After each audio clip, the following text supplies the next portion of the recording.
What'd you make of Dark Brandon Part 2 saying this election is a battle between autocracy and democracy? If you vote for those Republicans, you're voting for autocrats. Yeah. You're not a Democrat. You don't believe in democracy. Well, we're not just Republicans. We're now mega MAGA Republicans. They're going to keep adding adjectives to this until it goes right off the page. You know, it's actually kind of an interesting moment. It really is, because not only did he accused Republicans of taking a hammer to Paul Pelosi, try to link that horrible attack on Pelosi to the Republicans and to January 6th and to Donald Trump.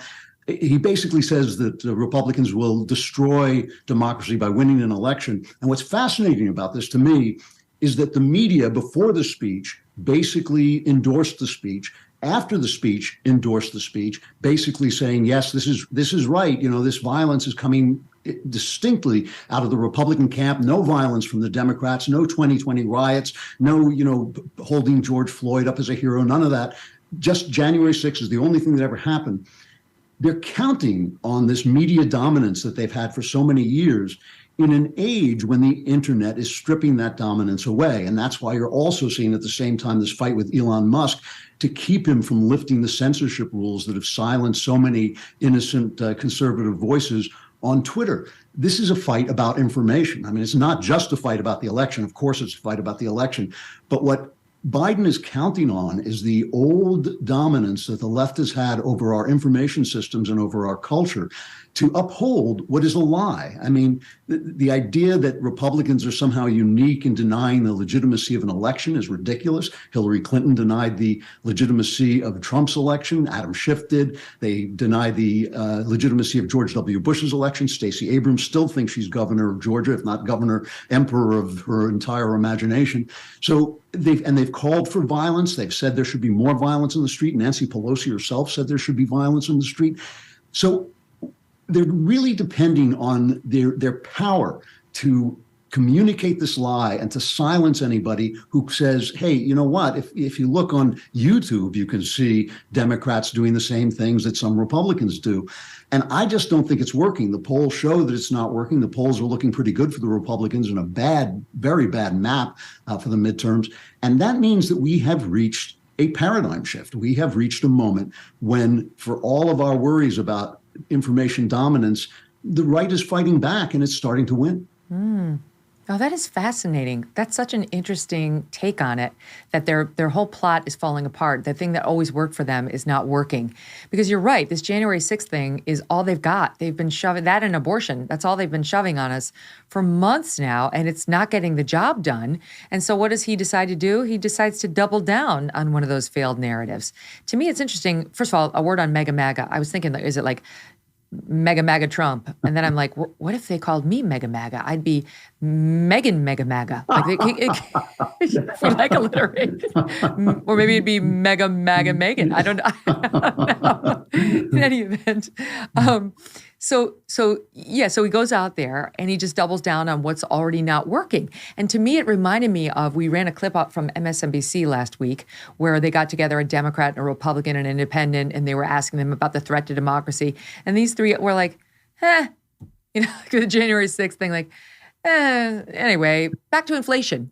And then Vox just had the same kind of reporting. They did this, they went out and talked to voters, like, what do you care about? What about January 6th? They were like, but the economy, yeah, let's talk, right? And so what does he do? He goes out there last night and once again is back to Republicans, mega MAGA. And as you point out, this really low moment with Paul Pelosi. Let's run that. It's SOT 4. The assailant ended up using a hammer to smash Paul's skull. The assailant entered the home asking, where's Nancy? Where's Nancy?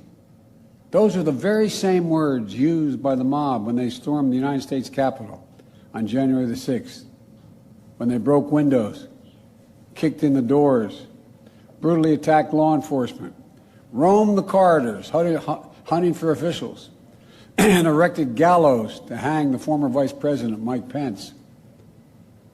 It was an enraged mob. Wow. I didn't hear any mention of Steve Scalise, who was shot by a Bernie Sanders loving fan who wasn't even said to be a lunatic, who was said to just be this rabid, murderous man. I didn't hear any mention of Lee Zeldin, Republican candidate for governor of New York, who they attempted to stab on stage just 2 months ago, right? Like, it's all about what happened to Paul Pelosi because he thinks because they yelled, "Where's Nancy?" At the January 6th riot, they can tie that to this guy going into Nancy Pelosi's house saying, "Hey, where's Nancy?"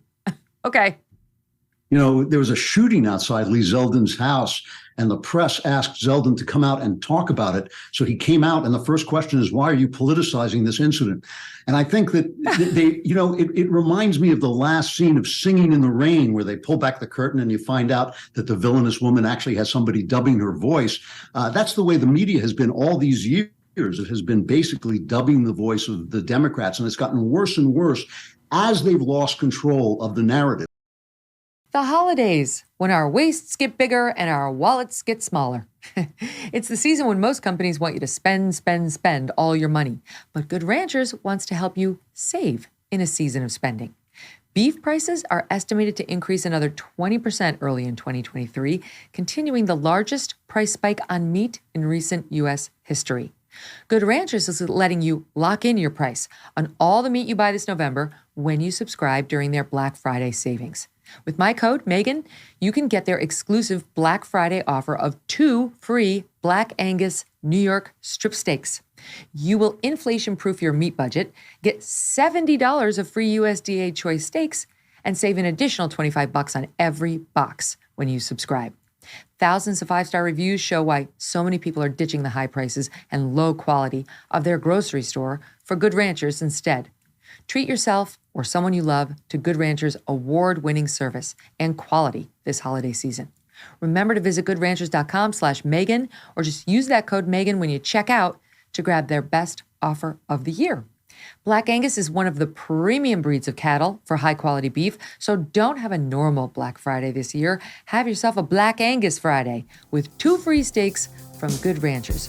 American meat delivered. Hey, thanks so much for watching. If you like what you just saw, hit the subscribe button for more clips and full episodes.